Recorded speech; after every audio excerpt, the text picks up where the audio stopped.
What we have here is the extreme slow split squat hold. There are a ton of parameters that go within this movement so that you execute it correctly, but if you can maintain these parameters through the duration of the input, this move provokes a massive adaptation onto the body. So setup wise, we want to get some form of an elevated surface that is at knee level. We don't want it too high, we don't want it too low.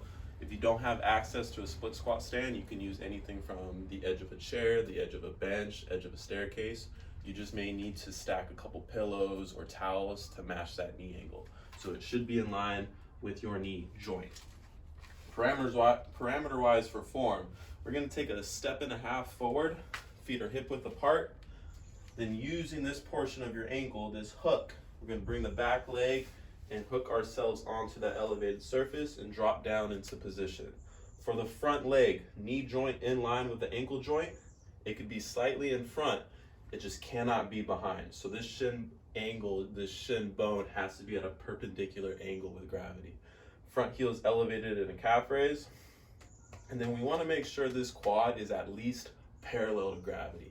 So you're at this nice 90-degree angle. You don't want to be all the way up here. So get in this very extreme position, at least 90 degrees. And then 80% of your weight, the majority of your weight is sustained by this front foot. For the back leg, we want to make sure knee joint, hip joint, and shoulder joint is in a straight line. So two compensation patterns that happen with the majority of people. They bend at the waist, shortening this hip socket, this hip complex to make the move easier. Or they put all their weight onto this knee joint. Got to make sure those two do not happen. The knee joint, hip joint, shoulder joint, one straight line the entire time. From there, what we're going to do, holding position, maintaining those parameters, we're going to fatigue and fail towards the direction of gravity. Over time, this hip socket, this hip complex is slowly going to open up and fatigue into a more lengthened state. You're going to fail down and down and down into a very deep, extreme position. So from the front,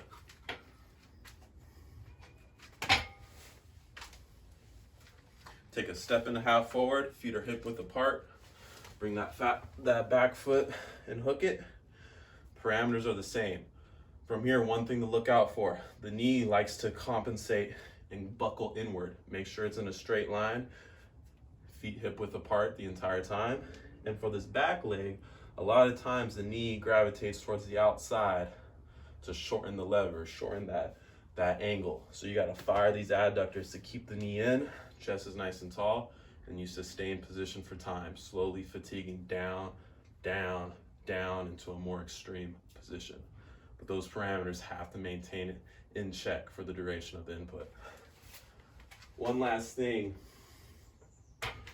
you may get to a point where the mobility of your hips is so great that as you fail in this move, that back knee touches the ground. So what we can do is elevate both the back foot and the front foot so you have more space to fail down. So whatever object you use as an elevated surface, you just want to make sure when you're standing on it, the knee is in line with that.